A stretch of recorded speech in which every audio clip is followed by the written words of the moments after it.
जय माता दी साथियों, मैं नरेंद्र विश्वकर्मा आप सभी का अपने इस चैनल नरेंद्र विश्वकर्मा में हार्दिक स्वागत करता हूं। आज मैं आपको प्राकृतिक संसाधन में भू संसाधन को समझाऊंगा। मैंने पिछले वीडियो में आपको बताया था कि संसाधन किसे कहते हैं, संसाधन कितने प्रकार के होते हैं, उनके प्रकारों की परिभाषा को समझाया था व इसके उदाहरण बताए थे। तो मैंने आपको बताया था कि संसाधन वे साधन कहलाते हैं जिनका उपयोग मनुष्य अपनी आवश्यकताओं की पूर्ति के लिए करता है। यह दो प्रकार के होते हैं, प्राकृतिक संसाधन, कृत्रिम संसाधन। इसको मैंने विधिवत तरीके से समझाया था। यदि आप फर्स्ट टाइम इस चैनल पर विजिट कर रहे हैं तो इस चैनल को सब्सक्राइब करें और इस वीडियो को लाइक जरूर करें। और मैंने कई बार कमेंट बॉक्स में देखा है कि आप कमेंट आता है कि सर आपके जो वीडियो होते हैं हमारे पास नोटिफिकेशन की नहीं आती है। तो इसके लिए आपको क्या करना है, सबसे पहले आप सब्सक्राइब करें, फिर सब्सक्राइब करने के बाद बगल में बेल आइकन होगी, घंटी होगी, उस पर क्लिक करें और ऑल नोटिफिकेशन पर दबाएं। यदि आप ऑल पर दबाएंगे तब आपके पास नोटिफिकेशन हर वीडियो की आएगी, अन्यथा किसी वीडियो की नोटिफिकेशन आएगी, किसी की नहीं आएगी। यदि आप नोटिफिकेशन बेल आइकन पर क्लिक नहीं करते हैं तो आपके पास नोटिफिकेशन भी नहीं आएगी।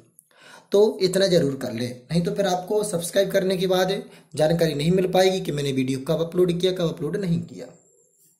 तो आज का जो वीडियो है यह है प्राकृतिक संसाधन में भू संसाधन। कौन सा है? भू संसाधन।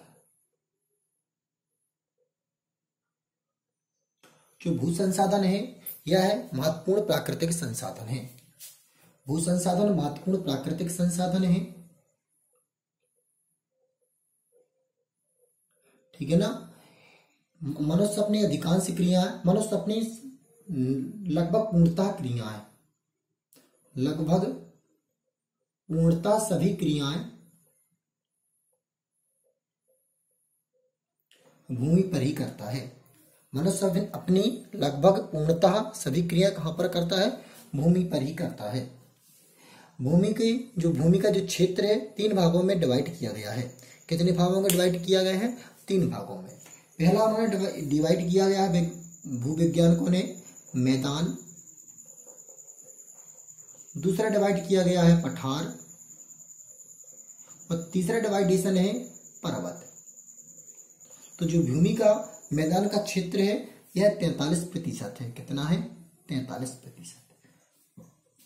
इसके बाद भूमि में जो पठार पाए जाते हैं, मृदा में जो पठार का प्रतिशत है यह है 27% है और जो पर्वत पाए जाते हैं वह 30% पाए जाते हैं। अर्थात कहने का तात्पर्य है 43% भूमि पर मैदान पाया जाता है, 27% भूमि पर पठार पाए जाते हैं, 30% भूमि पर पर्वत पाए जाते हैं।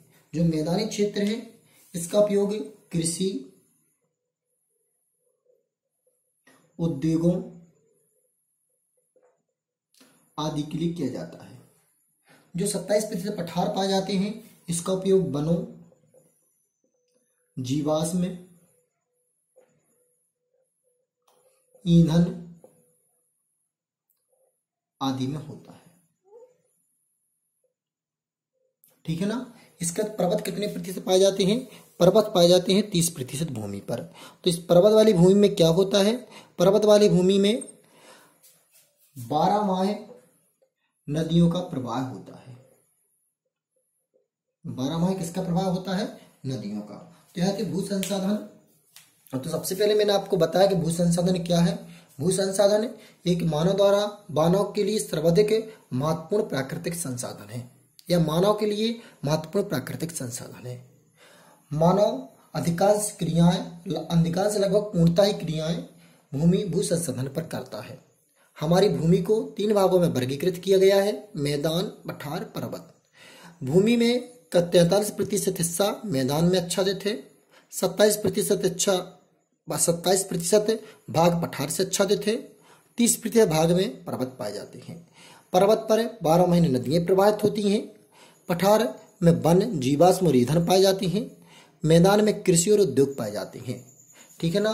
तो यह थी भू क्षेत्र का वर्गीकरण। अब हम देखते हैं भू संसाधन का महत्व। तो भू संसाधन का प्रमुख पहला महत्व है जीवन का आधार। पहला महत्व क्या है?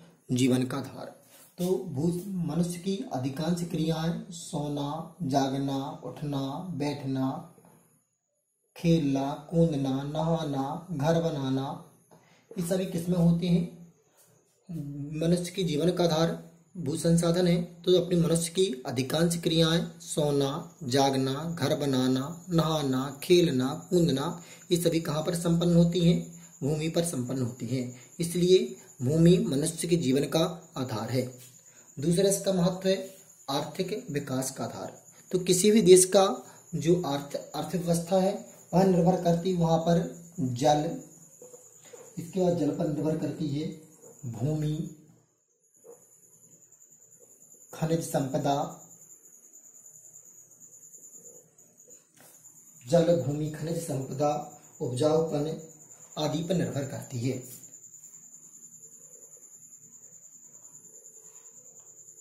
और आदि पर क्या करती है? निर्भर करती है। तो किसी भी देश की अर्थव्यवस्था जल, भूमि, खनिज, उपजाऊ क्षमता पर निर्भर करती है। और यह सभी के सभी हमें कहाँ से प्राप्त होते हैं? भूमि से प्राप्त होते हैं। तो ये भू संसाधन का एक क्या है? महत्व है। प्राथमिक उद्योगों का विकास। जो प्राथमिक उद्योग होते हैं वह अपने आपके कृषि से संबंधित, कृषि है, मत्स्य पालन है, वनस्पति है। इसके अलावा कृषि, मत्स्य पालन, वनस्पति आदि जो प्राथमिक उद्योग है, कृषि, मत्स्य पालन, ये प्राथमिक उद्योग हैं। और ये हमें कहाँ से प्राप्त होते हैं? ये हमें सभी के सभी प्राप्त होते हैं भूमि से। व्यापार का आधार। तो प्रत्येक व्यापार का जो आधार होता है उत्पादन पर टिका हुआ होता है। और उत्पादन का मुख्य आधार क्या होती है? भूमि। जैसे हमें गेहूं, चावल, कोई भी खाद्य पदार्थ है, इसका हम उत्पादन कहाँ करते हैं? भूमि में करते हैं। तो कृषि जो भूमि है यह व्यापार का आधार है। शक्ति संसाधन। तो शक्ति संसाधन कहाँ से प्राप्त होती है? अधिकांश सबसे अधिक शक्ति जो संसाधन है वह है आपकी ऊर्जा। ऊर्जा में क्या है? ऊर्जा में पेट्रोल। क्या है? पेट्रोल। अधिकांश वाहन किससे चलते हैं? अधिकांश जो ऊर्जा है वह किसमें है? किससे प्राप्त होती है? पेट्रोल से, कोयला जैसे ईंधनों से। पेट्रोल, कोयला, ये ईंधन। तो ये कहाँ से हमें प्राप्त होते हैं? ये हमें भूमि से प्राप्त होते हैं। तो इसका इसमें महत्व है। परिवहन तथा संचार के साधन का विकास। जो परिवहन है जैसे कि यातायात के लिए रेल की पटरियां, सड़कें, इसका निर्माण कहाँ पर होता है? इसका निर्माण होता है भूमि में। इसका निर्माण कहाँ होता है? जैसे सड़क है, सड़क का निर्माण हम कहाँ करते हैं? भूमि में करते हैं। रेल की पटरियों का निर्माण हम कहाँ करते हैं? भूमि में करते हैं। तो इसका या परिवहन के क्षेत्र में भी क्या है? महत्व है, अधिकांश महत्व है। रोजगार का आधार। तो भारत की जो 55% जनसंख्या का रोजगार का आधार भूमि है, क्योंकि 55% जनसंख्या कृषि करती है। कृषि के लिए हमें किसकी आवश्यकता होती है? भूमि। तो यह था आपका भू संसाधन का महत्व। एक बार देखते हैं भू संसाधन के महत्व में। पहला है मनुष्य के जीवन का आधार। मनुष्य की अधिकांश क्रियाएं कहाँ से संपन्न होती हैं? भूमि में संपन्न होती हैं। सोना, जागना, खेलना, कूदना, जितनी भी क्रियाएं हैं तो यह मनुष्य के जीवन का आधार है। आर्थिक विकास का आधार। प्रत्येक देश की अर्थव्यवस्था जल, भूमि, खनिज और भूमि की उपजाऊ क्षमता पर निर्भर करता है। ये सभी की सभी हमें कहाँ प्राप्त होती हैं? भूमि से। प्राथमिक उद्योगों का विकास।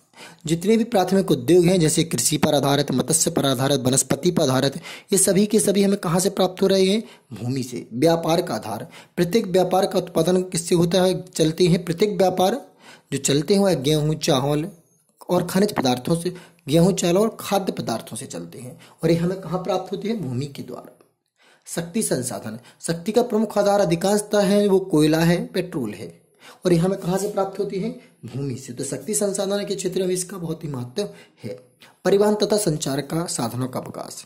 परिवहन अर्थात गाड़ी। गाड़ी कहाँ चलती है? सड़क पर। और सड़क किस पर बनती है? भूमि पर। तो भूमि का इस क्षेत्र में भी भूमि का महत्वपूर्ण स्थान है। रोजगार का आधार।